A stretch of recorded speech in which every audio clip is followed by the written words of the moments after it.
So the first thing I would say is I believe that better communicators equal better relationships. And because I understand that relationships are the currency of life, then I need to make sure that I'm investing in my effective communication ability.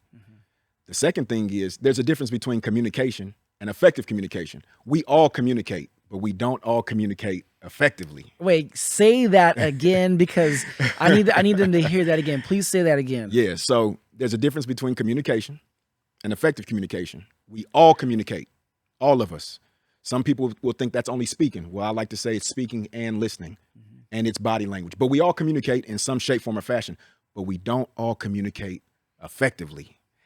And one of the biggest myths or mistakes that people make when it comes to communication is that when you hear communication, the majority of people, the first thing they think about is speaking or talking or sending a message, where that's a small piece.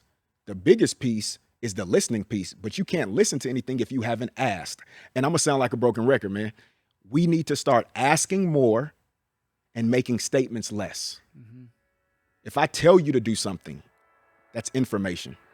But if I ask you something and you discover it for yourself, that's transformation. Welcome to the Paint Method podcast. Welcome back to those of you who have been on this journey with us. And those of you that are new, you're probably wondering, is this an art podcast? Is this a creative podcast?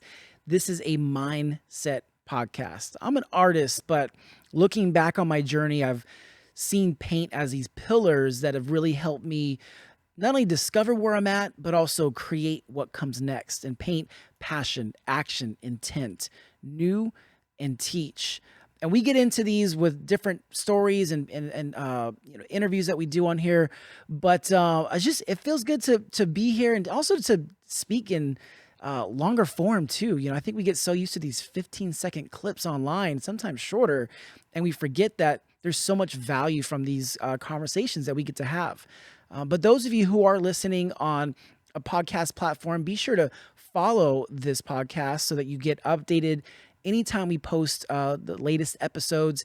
And if you're watching this on YouTube, be sure to subscribe and like this. And if you're really feeling it, you really want to support, you can share this podcast as well.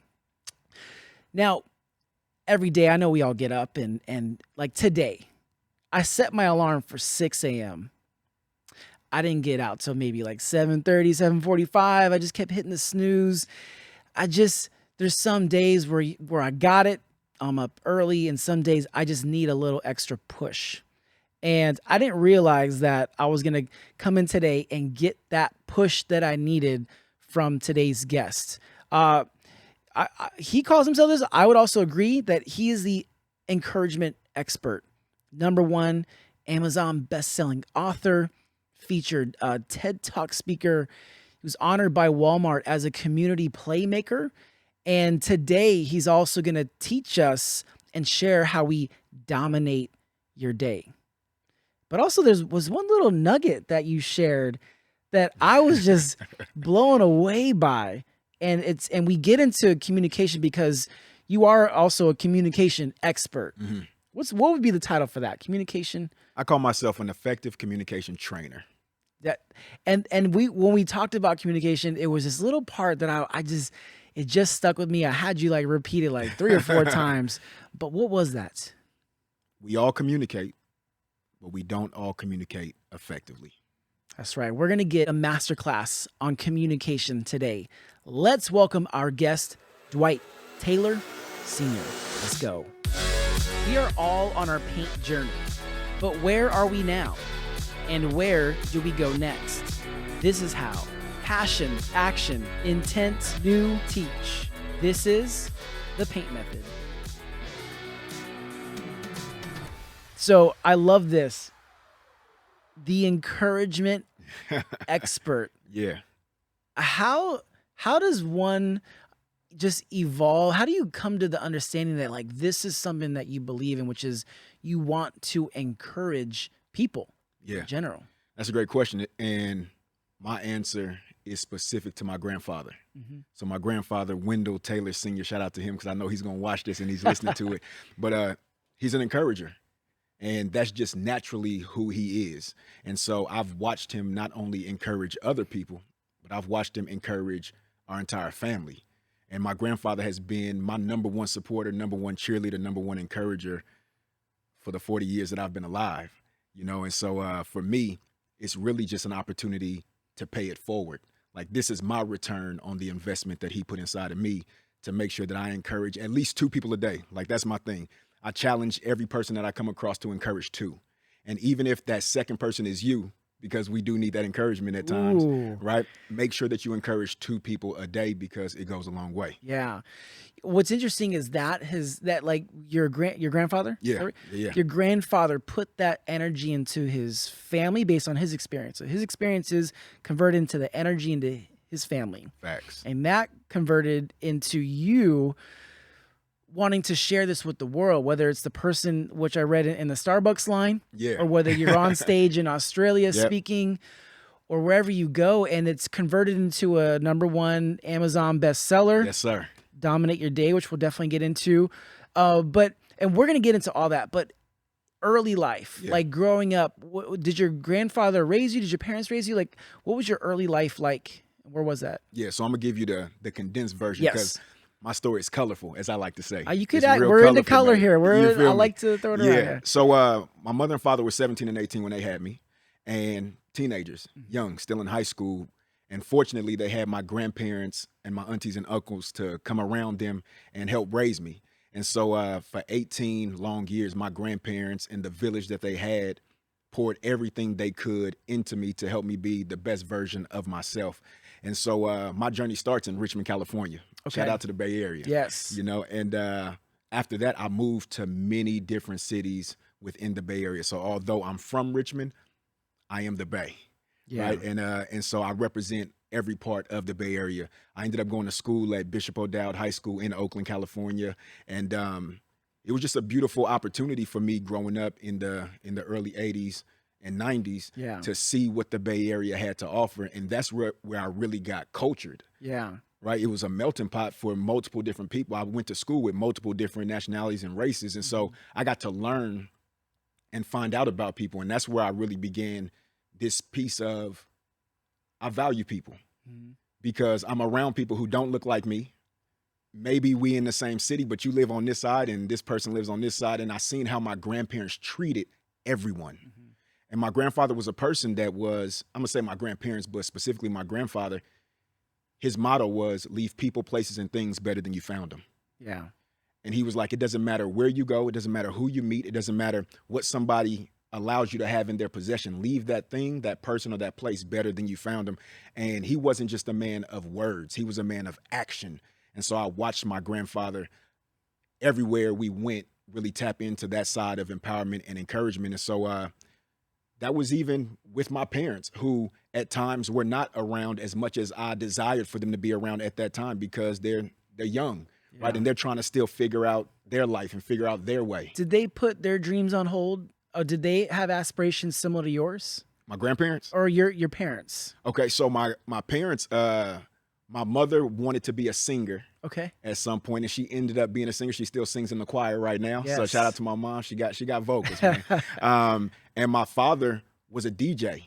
Like, my father was a DJ back in the early 80s. And so he used to DJ events with Dr. Dre and different folks. And so that was really my first introduction into not just music and not just rap, but how to communicate a message in a different way to reach the audience that you want to reach. Yeah. You know, I always believe that the collision of our passions are eventually what we become. Yeah.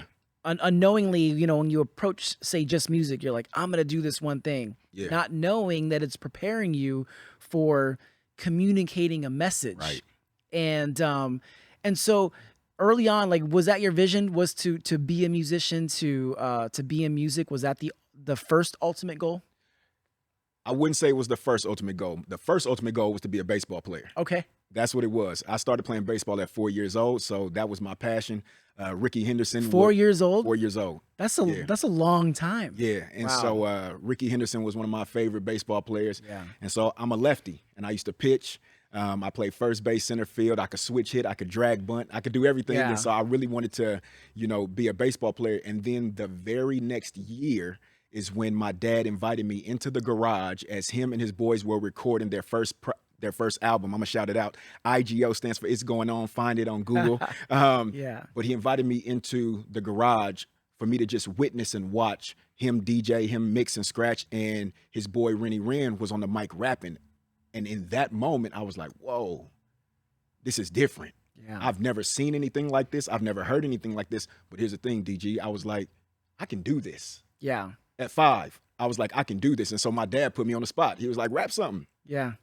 Man, I'm rapping about Sesame Street. I'm rapping about cars. I'm rapping about trucks. I'm rapping about anything that was in my world at that time. Yeah. And from that moment on, I knew that rapping was going to be something that stuck with me. But even more than just rapping, it was a love for just music. Yeah. That's also interesting too, is I believe that we're wired a certain way until it comes across an experience. And that experience is what sparks that wire. It's like, oh, there's something new that's going to happen here. Right. And so did you were doing baseball for a long time. Yeah. And then were you pursuing music in parallel to that? So I was doing baseball, then I did basketball, then I was doing karate, and then I was doing soccer. So I'm doing all those things. Yeah, because it's not enough. Yeah. So I'm doing all those things because I love sports. Yeah. And I really love the team aspect and the camaraderie. I come from a big family, so these sports allowed me to have an extension of that with the teammates that I had. But music was always something that I really wanted to do. And Tupac was my favorite artist. And so I was like, at some point, I'm gonna be as big as Pac. Yeah. And I pursued it. And the short of the long story is that it didn't pan out the way that I wanted it to in my younger years. Even though I'm battle rapping every day at school, I'm in every single talent show at school and rapping.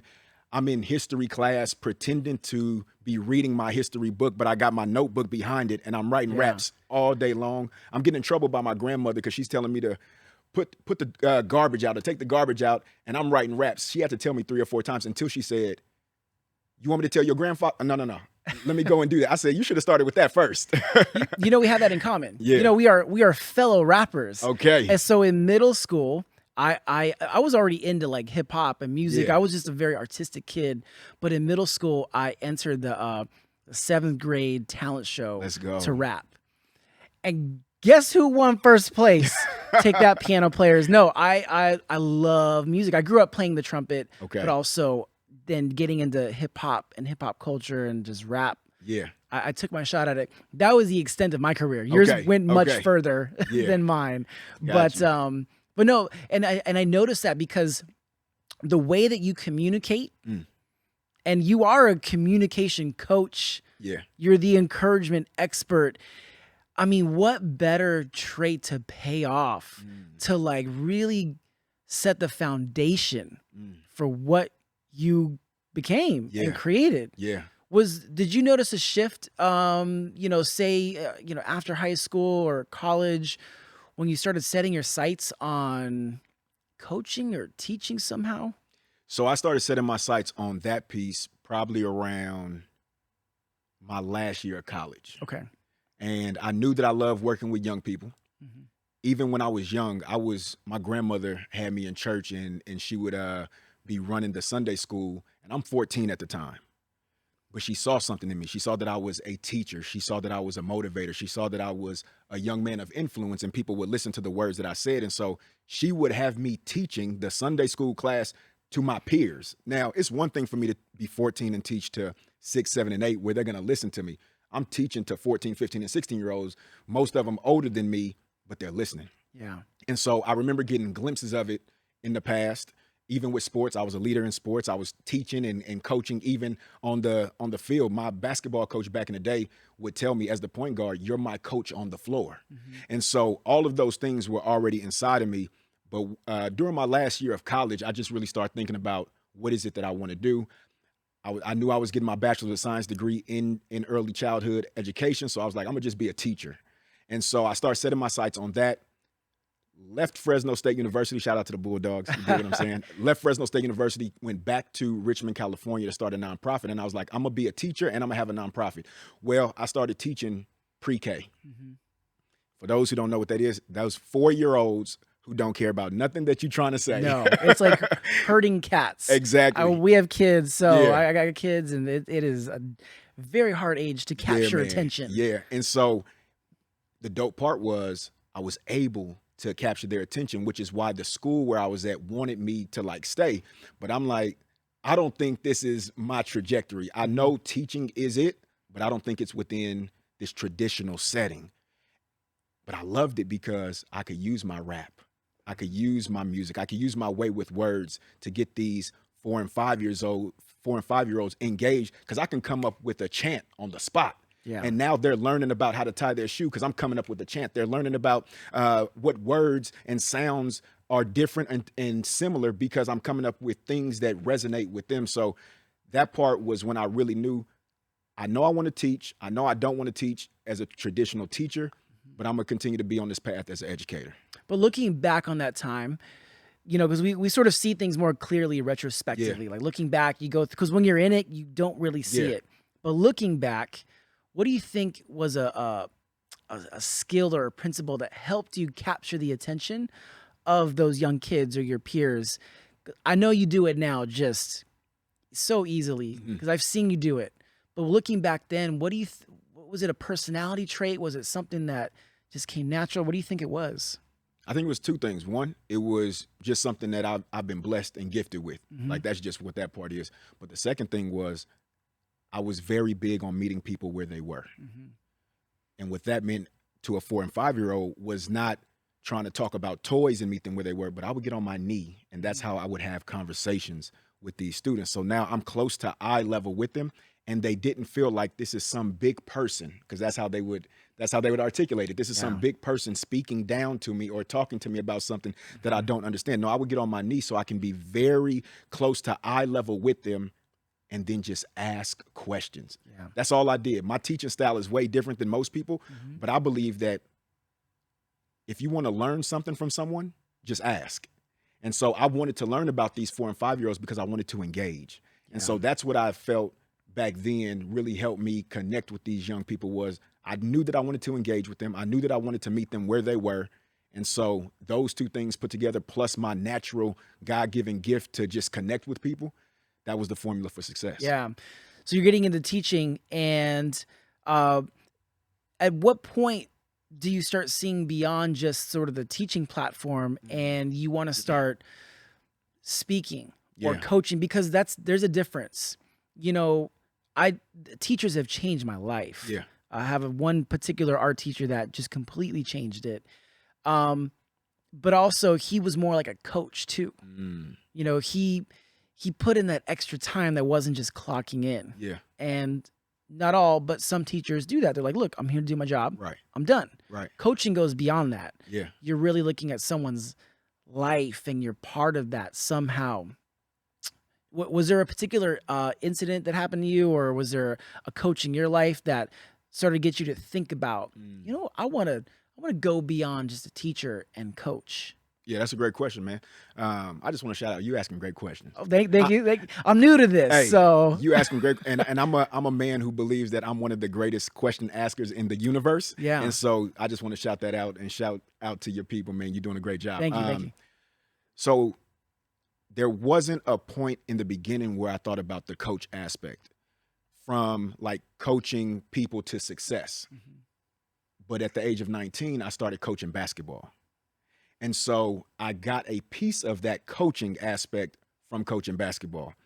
But there's, for me, a middle piece. And all three of these pieces come directly from my grandfather, who I talked about earlier.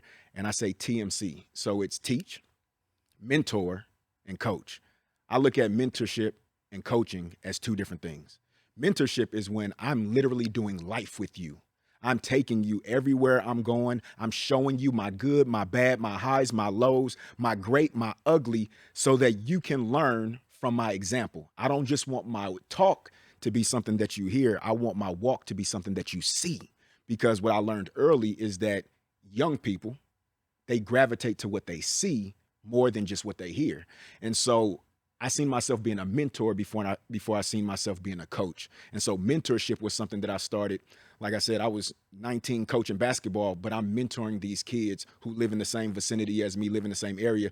Then when I moved back to Richmond after I graduated, I started my nonprofit to mentor. So I still wasn't in the mindset of coaching. It was in the mindset of, I'm just going to do life with these young people and let them see every bit about me so they know, one, I'm not fake. I'm not phony. I come from the same place y'all come from. This is what it looks like. It's great some days. It's not great other days, but I want you to learn from my triumphs, but I also want you to learn from my trials. And so that's the way that I looked at it at a young age. So coaching in the aspect of what I do now didn't come till later down the line. Yeah, no, that's interesting.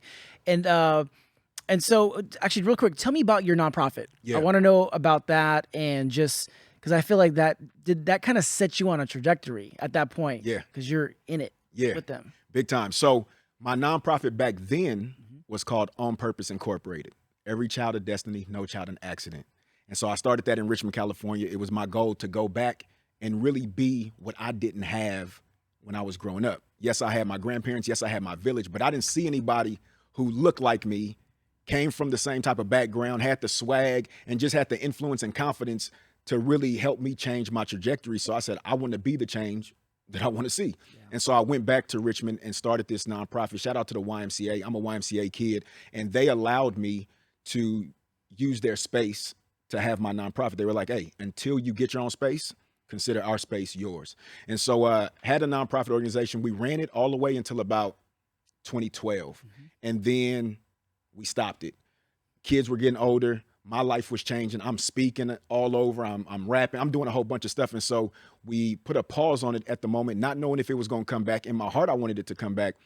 But then in 2019, my wife and I were like, we need to bring this thing back, because not only are you doing great work and we're doing great work, but we need to scale this thing. And we need to be able to reach more youth, as my boy Wordsmith says, reach the youth with the truth. And so in 2019, we thought about bringing the nonprofit back, but we changed the name. And so now our nonprofit is called Our Investment Now. And when people say, what does that mean? That means we're making investments right now that will benefit the young people in their now and in their future. Yeah. One of the conferences that I got to take part in that you put on was the Real Manhood 101. Yeah. And I was just looking at some video of that before this. And there was a video of you in the classroom and other teachers in the classroom. It was teachers, or I would say, coaches or mentors, any one of the range. And seeing the students' attention on you, and on the they were locked in. I've seen you in other environments similar. And I say this because I've been able to, in my early years, when I started speaking, I would go to high schools around the country, and then before I started in corporate, that's where I was getting my reps in. And in those environments, the stage is already set for me. Someone who had already captured their attention said, now this person's coming, and then, okay, I got him locked in. But you're like doing that, but you're setting the stage all the time around this age. How hard is it to consistently keep the attention of this younger generation now, which our competition is something we can't compete with? It's algorithms, it's technology, it's music, culture. How hard is that to do that? Because you do it so well. So are you asking how hard is it for me or for people in general? No, both. Okay. Yeah. For people in general, it may be hard if, one, they don't have a heart for it, or two, they have not got their reps up in doing it. For me, it's not hard at all. One, I've been doing this my entire life, so the reps are in there way past 10,000 hours. But I know the formula, and it goes back to what I was talking about before, meeting young people where they are, right where they are, and then encouraging them to be their best. The biggest piece out of all that is I never go in telling kids what to do. I always want to start by asking them what they want to do. What do you want to do? What do you want to become? Who's around you that's helping you get there? Because once I know that information, then I can respond well to that and serve them at the highest level. But if I come in there assuming, which most adults do, assume that we know what's going on, we're not going to hit the mark. And so for me, it's about high engagement leads to high achievement, right? I work with school districts all over. I do educational consulting, and they're like, Dwight, come in and let's talk about student achievement. I said, well, we can't get to student achievement until we start with student engagement. And you just said it. We're competing with a lot of things, but here's the thing, DG. All we need to do is find out what they desire. And when we can find out what they desire, then we can help them define their desire and get them to the destination or the outcome that they want to get to. But the only way we can find out what someone desires, especially a young person, is to ask curious, creative, and quality questions as often as we can. And I like to tell people, if you're working with youth or you're working with adults, be more interested than interesting. Most people are trying to be interesting. Yeah. Oh man, I got a book. I've rapped all over. I have my song in the Golden State Warriors arena. Steph Curry, this, that. That's interesting. Some people might be like, oh man, that's dope. Kids want you to be interested in them because not a lot of young people, and the crazy thing is, I learned this with adults as well, but not a lot of young people have people who truly just want to help them, know about them, and bring the best out of them. They're usually around people who want something from them first. I'm like, no. In order to get something from them, you have to give something to them. And what I'm giving to them is my attention. What I'm giving to them is my understanding. What I'm giving to them is my engagement. And so now it's easy for them to give me the very things that I need to still help them be their best version of themselves. Yeah. As you are doing this and as you are teaching, Yeah. is there an art to this communication? Because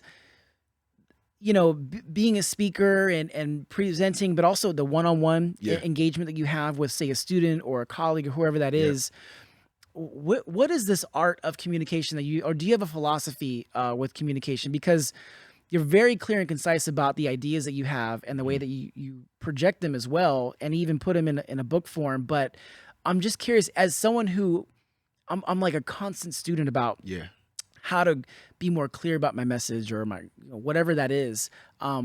What are your beliefs in that communication as an art form, or as in just a tool? Definitely. So the first thing I would say is I believe that better communicators equal better relationships. And because I understand that relationships are the currency of life, then I need to make sure that I'm investing in my effective communication ability. The second thing is there's a difference between communication and effective communication. We all communicate, but we don't all communicate effectively. Wait, say that again, because I need them to hear that again. Please say that again. Yeah, so there's a difference between communication and effective communication. We all communicate, all of us. Some people will think that's only speaking. Well, I like to say it's speaking and listening, and it's body language. But we all communicate in some shape, form, or fashion, but we don't all communicate effectively. And one of the biggest myths or mistakes that people make when it comes to communication is that when you hear communication, the majority of people, the first thing they think about is speaking or talking or sending a message, where that's a small piece. The biggest piece is the listening piece, but you can't listen to anything if you haven't asked. And I'm gonna sound like a broken record, man. We need to start asking more and making statements less. If I tell you to do something, that's information. But if I ask you something and you discover it for yourself, that's transformation. Yeah. No, communication as a whole is very undervalued. Facts. I think just in society and in our world, even in our small little company here. Yeah. That's probably one of the biggest things I look for as a soft skill. I hate that they even call it a soft skill. I hate it. Because it what you're talking about. Matter of fact, I'm gonna say this. I just changed my perspective on what I consider communication as a soft skill. Yeah, it is a hard skill. It is something that needs to be worked at and trained and learned. I mean, I'm not just saying that because you're here, but I have a note on here that says communication is one of the most important soft skills I look for in people. And talking to you now makes me think that should be considered something that we should educate ourselves on, not only in school or on our own, but just as we're learning how to, learn technology. Communication is as or even more important. Communication is everything. It's everything. And I will die on that sword. Communication is when are we not communicating? I want somebody who's listening, who's watching. I want you to challenge me, throw it in the comment, do something. When are we not communicating? We're always communicating. And again, most people will think, well, no, I don't talk a lot. No. You're communicating. Your silence is communicating. Your facial expression is communicating. Your tone is communicating. Your body language. I can sit right here and lean back. Yeah. Right? If you listen to this on audio, you can't see me leaning back, but I'm leaning back. This communicates something to the audience and to you. Or I can sit up very intently and I'm communicating something, or my facial expression can go to a smile like it is now, or I can look like this. And some people might think I'm mad at you, DG, but if my wife looks at this, she knows, oh, he's focused and he's locked in. But here's the crazy part about communication. If you don't know me well enough and you see my scowl on my face, you might think, oh man, is something wrong? But if you took the time to ask me quality questions to find out about me, to get understanding about me, you would know, oh no, my man is locked in and he's focused. Those are the nuances and the complexities of communication. And I'm telling people, if you're ever in a space with someone else, you are always communicating something. Be mindful about what you're communicating and make sure that what you're communicating is exactly what you want it to communicate. Here's the other part. If we're never communicating with anybody else, we're always communicating with ourselves. I tell people self-talk is the most important talk. Yeah. When I speak to leaders and when I speak to young people, I let them know that I can tell you that you're great. I can encourage you. I can empower you. I can motivate you. But those are my words. If your self-talk is different than that, it doesn't matter what I say. You're going to believe all the limiting beliefs that you are talking yourself into every single day. So again, when are we not communicating? Because if we're not communicating to other people, we're always communicating with ourselves. I want to double down on that because I've heard this quote that the quality of our thoughts is also reflects the quality of our life. And it really does start mentally. Yes. Matter of fact, I just posted something on Instagram today where it flicks through these pictures of me performing my paintings on stage and then actually being it. Yeah. And for the longest time, people had told me, art belongs in a gallery. Stand still while you paint. But in my mind, as they were saying that, I envisioned, no, I believe it can be done a different way. Yeah. I've seen it once before, but I think it could be done better, I think. And these thoughts drove me to, pursue this at a almost unhealthy level. But until I saw it come to life, and even then when I did, to think, how can we do this better? And so it always starts with your thoughts. Come on. And the quality of those thoughts will determine the quality of the outcome of your life. Come on, man. And I like to say something very similar. I believe that, and the similarity to that is, I say the quality of your questions lead to the quality of your life. Not only the questions that I'm asking you, because that's interpersonal communication, but I'm talking about the questions you ask yourself, which is intrapersonal communication. And most people only focus on interpersonal, which is why they feel like it's a soft skill. But at the end of the day, I'm going to just go on a rant real quick. We need to be teaching our kindergartners all the way to our 12th graders how to communicate. Why? Because they're expected to in every single class they go into. We teach math, we teach science, we teach English, we teach history from K to 12. But they have to communicate in that. They have to be able to raise their hand. They have to be able to ask questions. They have to be able to listen. They have to be able to understand. They have to be able to articulate their ideas, their thoughts, and their opinions. But if nobody is doubling down and teaching those things, then we're setting them up for failure because our expectation is too high and they're not going to reach it. So if there's any educators, any teachers out here that's listening, which I know that there are, we need to start teaching effective communication now and double down on that now. But going back to the intrapersonal, that's our self-talk. That's exactly what you're saying. We're in here. We're in our mind every moment of the day. And if we start asking ourselves more questions like, okay, I want to communicate this to David right now. How does David best receive information? Coloring books. There we go. There we go. Then but through visuals. Exactly. and visuals means by reading your body language, reading your facial expressions. I'm a visual learner. And there's other ways that I learn too, but that's the main one. But we got to check for understanding though. Yeah. Right. I don't want people to hear this and just go, okay, I can be an effective communicator by reading somebody or looking at somebody. No, we need to check for understanding because again, going back to the example, you might read my body language in a certain way right now, and then you will form your next thought or opinion based on that.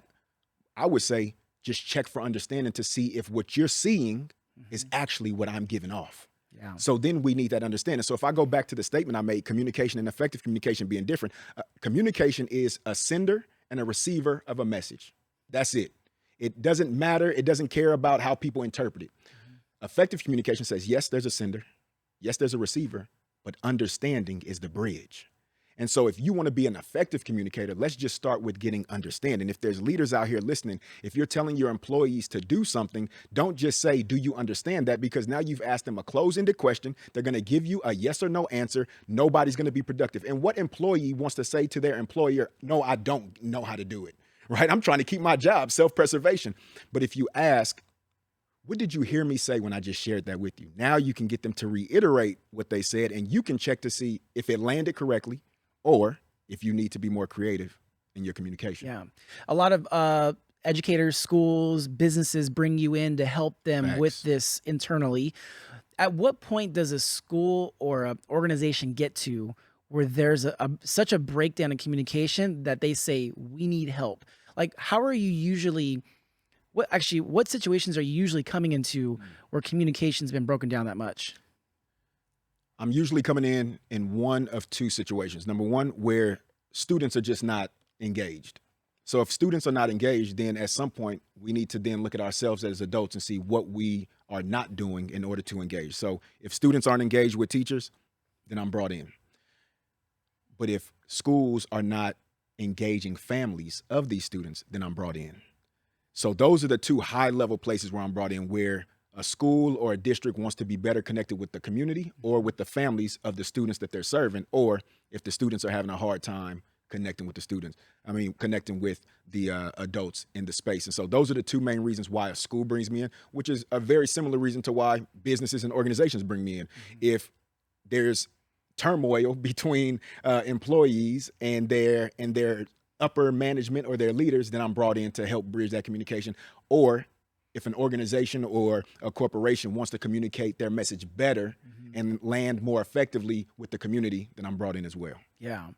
No, I've always been told by this pastor that I always am friends with and I go to for guidance, and he always says that the greatest communicators are people who make complicated things simple. Come on. And that takes time. There's something that comes natural, like you, but it is something that can be learned over time. Yeah. And you can even do this. I do this a lot. Before I send a tweet out, I'll read it and I'll just start taking things out. Yeah. Because I don't need a bunch of words to get a point across. Come on, man. I just need the key points to say what's on my mind. Come on. And I do this in captions for videos or whatever it is. And even just, if we're doing a quick video, all right, let's just take out the junk. What are we trying to say here that's effective? That's effective. Yeah. And so you just described one of the things that I teach, which is concise communication. And concise communication simply says this: why use 6 sentences when you can use 3? Let's just figure out how to say this in the most amazing way. Yeah. And then get it across to the person, because we want to be not only effective, but we need to be efficient. People got stuff to do. Let me just get my message to you as quickly as possible, as concise as possible, but then we'll go to the clear, the courteous, and all that other stuff. But let's be extremely concise in how we share. And one of the reasons I was telling my wife as I was preparing to be on your show, which is phenomenal, amazing. That's just phenomenal and amazing put together. I like that. Is that sometimes I give podcast host a difficult time, right? And here's what it is. And I'm not doing that with you, but I don't have to, because you're asking me open-ended questions. A lot of podcast people who bring me on, which I end up coaching, they ask me a lot of close-ended questions. And so I teach people, only answer what you've been asked. So when I'm teaching young people to get ready to go into an interview for a job, I'm like, do not start adding extra stuff, because it's going to trip you up. Only answer the question that is asked of you. So somebody might ask a young person going into an interview, do you have transportation to get you from where you are to my business? Someone who is untrained will say, oh, well, I got to ride my bike and I got to take the J and then I got to cross over. And now that person is possibly thinking like, oh, that's not going to be helpful. Where the response should have just been yes. And you sit there and you wait. And you allow other people to extract information. You don't just give information freely. Yeah. And so not only do my students, now imagine a 16-year-old being able to have that type of teaching. Imagine a 10-year-old being able to have that type of information to answer what is asked. That puts the pressure on the other person to be better with your questions. Yeah. It's like a superpower. Facts. Knowing that there's power in just say one word or just answering what you've been asked. Yes.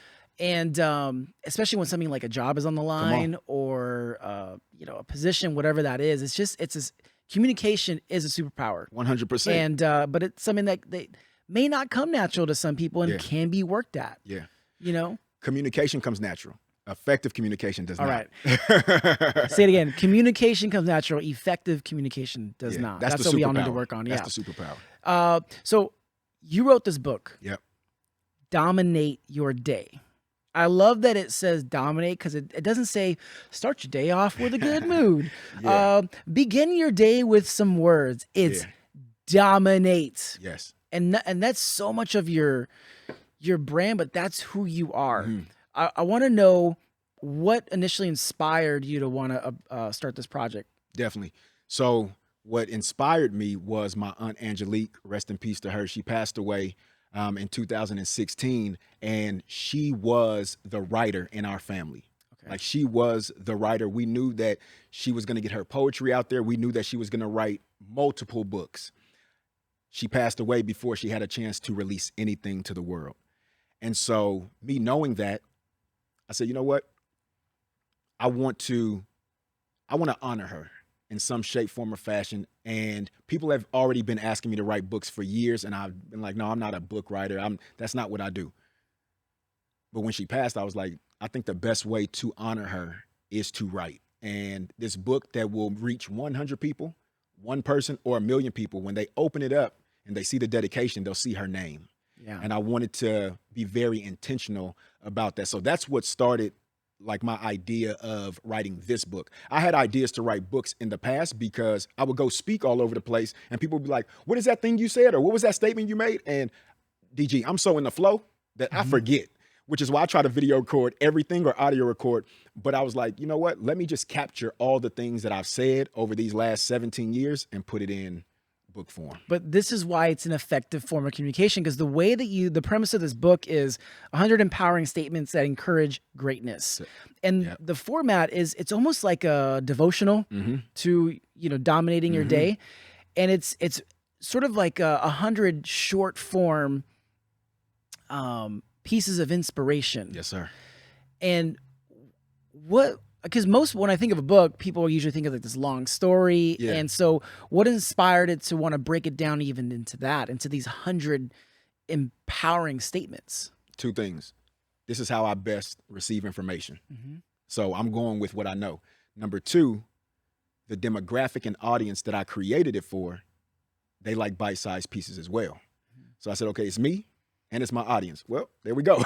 Yeah. And so that's why I made it like that. And I wanted to highlight the things that I felt like would bring the best out of people. Sometimes people don't need a long, drawn-out story. They just need a statement, right? I have a statement in there that says, be your best, forget the rest, perfect effort, and nothing less. Like, that's all somebody might need to hear. They don't even need the story. They don't even need the questions that come along with it. They just need that statement. Somebody might need the statement of forgiveness is given to the forgiver and the forgiven. That's all they might need. They might not need the story. They might not need any of that. I have another statement that says an inspired life inspires lives.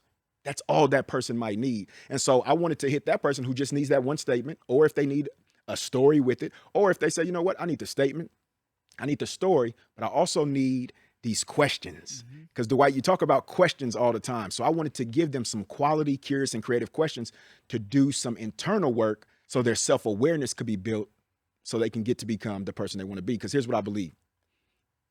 The person who knows themselves the quickest wins the fastest. And so although this is a book of encouragement and empowerment, it's also a book on self-awareness. I just want people to know who they are. Because when you know who you are, not only can you make best decisions today, but you can make better decisions for tomorrow. Yeah. I think too, what's important is, by reading something like this on a daily basis, because confidence is built over time. And I think that dominating something is a form of confidence. Yes, sir. But it's like building up to that. Yeah. And, because we read things or we listen to podcasts, we go on with our day, and then something hits us and we're like, we kind of lose a little confidence. Yeah. And it's like these daily reminders that confidence isn't something that just, drops on you. It's built up over time. Yeah. And it's knowing that whatever hardships I've been through, I'm still here. 100%. And the confidence to know that this one thing that I'm dealing with today, still not going to knock me like the 100 things that I've gone through in the past. Come on. And you're talking about self-talk right now. Like, that is talk that you're only having with you. Now, you might have just shared with the million listeners that's listening right now, but my mom's definitely listening. Shout out to mom. Yeah, shout out to mom. My mom is listening too. All right. Yeah. Both moms in the building. But that's self-talk. And so sometimes we need to build ourselves up because there's not going to always be another person encouraging us. As much as we might need it and as much as we might want it, sometimes we have to encourage ourselves. My grandmother, on my mom's side, shout out to Gam. I'm shouting out on my whole family Yeah, today. we got. But she used to say this thing, and I knew where she was going with it, but I flipped it. I used to be the kid who would be in the room, and I'm talking to myself. One, because I'm playing with my Hulk Hogan, my He-Man, all that good stuff, but I'm talking to myself. And she would be like, Dwight, stop talking to yourself. That's what crazy people do. Right? And I got her context, but I flipped it. I said, no, you got to be crazy enough to believe when you say the right thing. So Did you say that to her? No. Okay. I didn't say that. No, bro, I wouldn't be here right now, bro. I'm going to keep it solid with you. My Yeah. grandmother is a gangster If in I said the that to- best way. Yeah, if I said to my grandma, she'd be like, I'm about to go Yeah. He-Man on you. Yeah. No, in the moment, no, I didn't have this revelation. But Yeah. when I got older, I was like, no. We need to be talking to ourselves. We need to talk ourselves into the confidence so that we can dominate. So every single day, I start my day with I am statements. I am great. I am powerful. I'm a phenomenal, amazing husband. I'm the best dad in the world. I'm the greatest son. I'm the greatest nephew. I'm the greatest grandfather now, right? Like I talk myself into those things, even though I may not be them yet. See, it's not about perfection. It's about progression. So I'm always in a growth mindset. I'm always talking myself into the aspirational pieces of what I desire to see myself become, because what I believe is this. If we say it enough, we'll believe it enough. And if we believe it enough, we'll become it extremely quickly. So even if I messed up with my wife this morning, which I didn't, I don't think I did. Hopefully she's not going to bust me She'll out let in you the know. comments. Yeah. But even if I messed up this morning on my drive here, I'm going to say I'm the greatest husband I can be, which is going to talk me into dominating once I get home. And dominating your day is literally about bringing your perfect effort. We're not perfect, but we can bring a perfect effort to every situation that we're in, and we can be intentional. And like my grandfather used to say, either we're intentional or we're irresponsible. We got to pick one. And I desire to be intentional when it comes to everything I do, but especially my family and especially my wife. That's another shout out. Let's go. Where were you in life and what period were you in when you started becoming more self-aware? Yeah. Because there was a point in my life where I can look back and I can say, even though I had a flow and I was successful, I really had this shift of time where I became more self-aware. Yeah. What was that for you? Going into my 30th birthday. Yeah. Going into my 30th birthday. That's same for me. For real? By the way, yeah. That's what's up. Yeah. Going into 30. I don't know. I think it's something. So I coach a lot of men as well, right? Like real manhood. That's what we do. But a lot of men that I've connected with, something shifts right around that 30th birthday for whatever reason, right? And I haven't figured that piece out. But going into my 30th birthday, at that time, I'm the father of 3. And I'm like, wait a minute. I'm a father, but I'm still trying to figure out me. How am I going to lead when I'm barely leading myself? And so I decided to take a personal, intrapersonal, introspective journey from 29 to 30 and really do some self-work. And that's really how real manhood got built, based off me doing the work. I wanted to reject passivity, which is the R. I wanted to expect a greater reward out of myself, which is the E. I wanted to accept responsibility, personal responsibility, and stop blaming everything and making excuses for everything, because our excuses excuse us from being exceptional. And then the L was lead courageously. And I reminded myself that even when I'm not leading anybody else, the most important person I can lead every single day is myself. And so for 360 something days, I just went on a journey and woke up on my 30th birthday feeling brand new, but also understanding that I can't just be content with where I am. I have to now put this thing into practice. Yeah. I may have to have you repeat it again, but those pillars of becoming more self-aware, because when you do that, I think essentially you're taking the responsibility of your life and aware that I lack in this area. I'm strong in this. I really need to work on that. And it's a responsibility across the board of even knowing that if you're really great at something, you still have to grow in it. And around that time in my life too, 29, 30-ish. And at that time I was like, I was on a high, like things were going really, really well. Yeah. But even in the midst of that, I still had a lot of responsibility to take care of, which made me become more aware. Yeah. and I would say I'm turning 40 this year. Congratulations, And brother. even though I became more self-aware then, Yeah. it's been a decade journey Facts. of really embracing and understanding what I need to be self-aware of.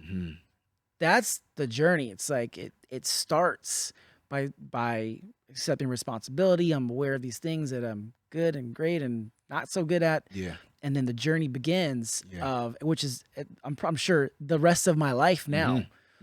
But whenever that is for someone, whenever that shift of knowing that you're gonna just take responsibility from this point on, everything changes at that point. 100%. And that's what happened for me. Yeah. It changed my perspective. That's what really changed. When I became more self-aware of the person I was, I started becoming more self-aware of the decisions I was making.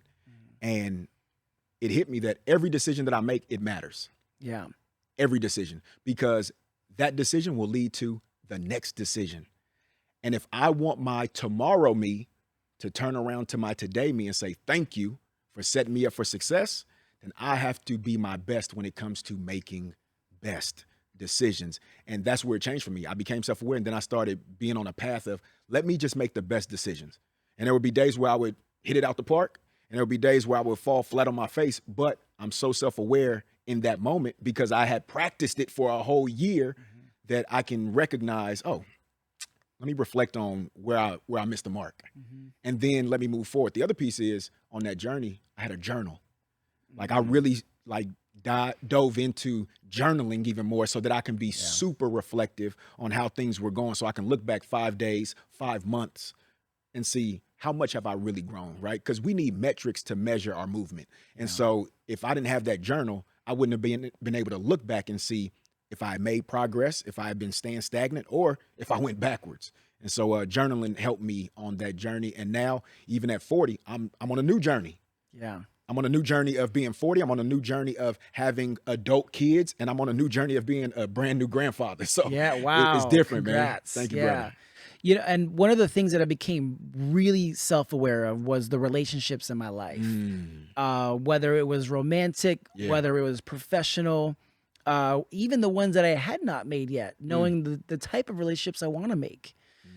You have a new course that you came out with, and you have to give us a title, but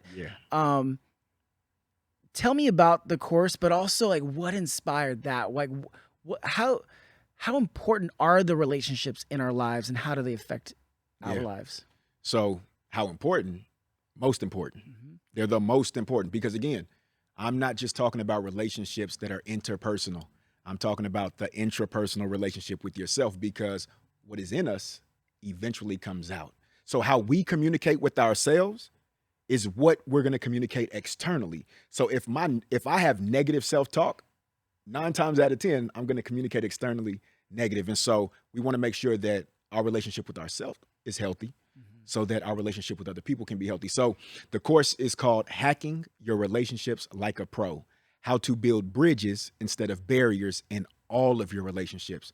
So I want to build better bridges as a big brother. I want to build better bridges as a grandfather. I want to build better bridges as a friend. I want to build better bridges with my colleagues. And so what I'm sharing in this course is how to hack those things. And the reality is, people probably got 10% of the course right here, because the basis of hacking a relationship is asking curious, creative, and quality questions. And so I knew that this is what helped me. And then I began to teach it. Then I began to mentor and model it. And now I'm coaching it. Right? It goes back. But there's more to the course. Yeah. You didn't get it all here. Yeah. That's why I said 10%. I'm very specific. I'm very specific. So don't just get this, get the other 90 as well. I know there's a lot more to it. Yeah. Is there a relationship in our lives that we overlook? You know, we know the obvious ones, the romantic, the professional, maybe the colleagues or someone that we're mentoring. Are there any other relationships that we may overlook? So I have 2 answers, but I'm only going to answer one way, because I think this is a great moment for me to share this. I don't know that answer. I only know the answer that works for me. And that's the type of teacher I am, right? You just asked the question, like, do we have? I don't know. Yeah. You may have a relationship that you're missing where another viewer or listener does not have that relationship that they're missing. But I will say this, if we take the time, scratch that, make the time to do a deep dive into our relationships, but even more importantly, into what we desire these relationships to be, then we'll start noticing where we're slacking off a little bit. There was a time, I put it up on Instagram probably like 2 years ago, where I knew that I wasn't being the best uncle to my nephew. I knew it. And on the outside looking in, people would be like, wait a minute, you're amazing. This is what you do. You coach him in basketball. You do all this great stuff.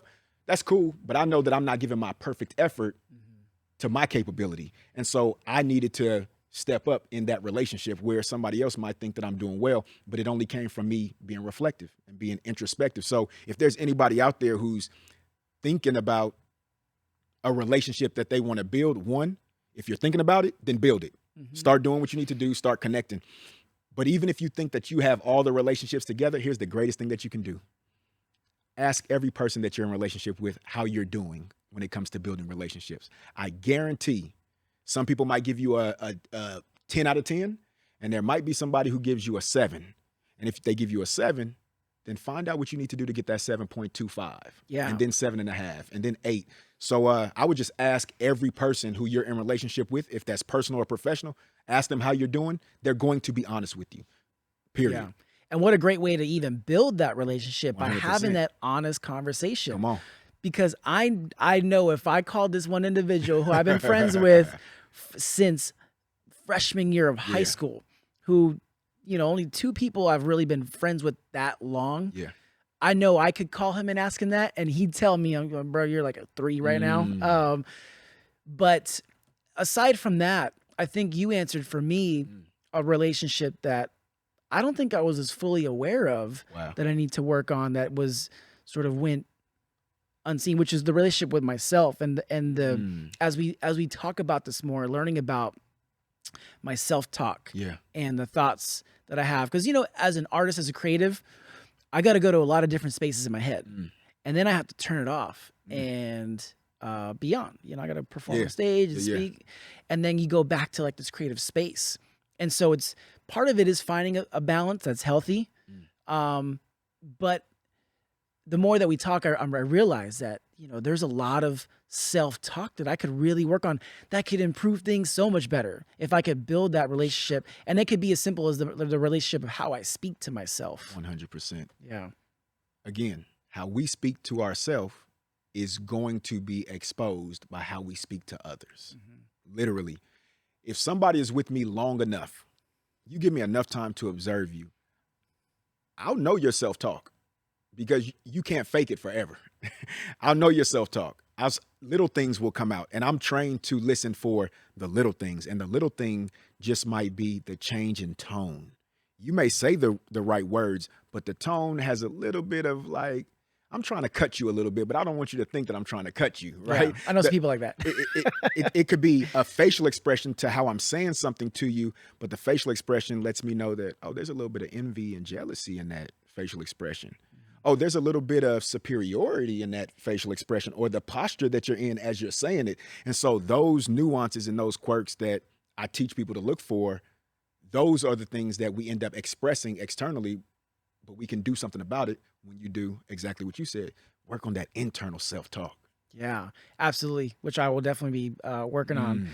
You know, aside from Dominate Your Day, is on Amazon. Yeah. You've got the new course, Yeah. You know, really maximizing your relationships, hacking them and maximizing them. What else is next for Dwight Taylor Sr.? A lot, man. A lot. But the one thing that I do want to share is, you know, we got our 7th annual Real Manhood 101 coming up. 7. When is that? It's on May 21st. May 21st. And who would register for that, or how do people sign up for that? So you can go to ourinvestmentnow.org to find out more information, or you can go to realmanhood101.org, or you can follow This Is OIN on Instagram or on Instagram, because we're there right now. But May 21st is the actual virtual, But we're going to lead up all of May, and then we're going to follow up in June with our Manhood Awareness Month. Okay. That is going to be ridiculous. And so, yeah, we're easy to find online.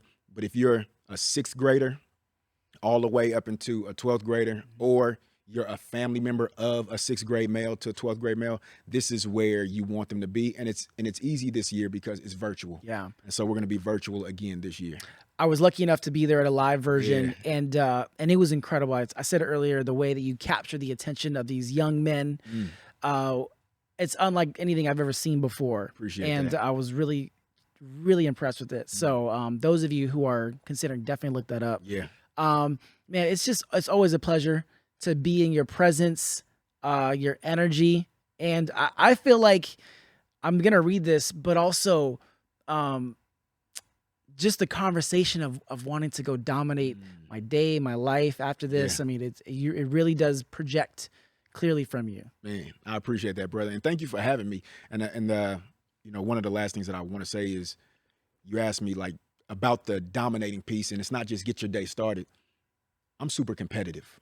Like I'm probably the most competitive person I've ever met in my entire life, and I'm biased, but I'm super competitive. So if we were playing basketball, I don't want to, and we're playing 21, I don't want to beat you 21-18. I want to beat you 21-0. That's how competitive I am. And so I learned quickly in that journey of turning 30 that I don't necessarily want to start competing with anyone else anymore. I don't want to compete with other people. I want to compete with the yesterday me. I want to be better than I was the day before. And my grandfather would always say, better your best. So whatever your best was, today is a day to better that. And so I want to dominate every single day by bettering who I was, by beating yesterday's me. I want to even be better if we do another interview than I was this interview. I want to be better in 5 minutes from now than I was right now. And so that's where the domination piece comes in. And if you read the book, I truly believe that your life will be changed, not only for the better, but it will also be changed in a way that you can help other people change their life as well. Absolutely. You'll definitely win that basketball game, by the way. 21 to maybe 1. So maybe 0. Man, thank you so much for being here. Yes, sir. And we got some stuff to create too. Oh, facts. Facts. Thank you for having me, my brother. Thank you, Dwight. Yes, sir.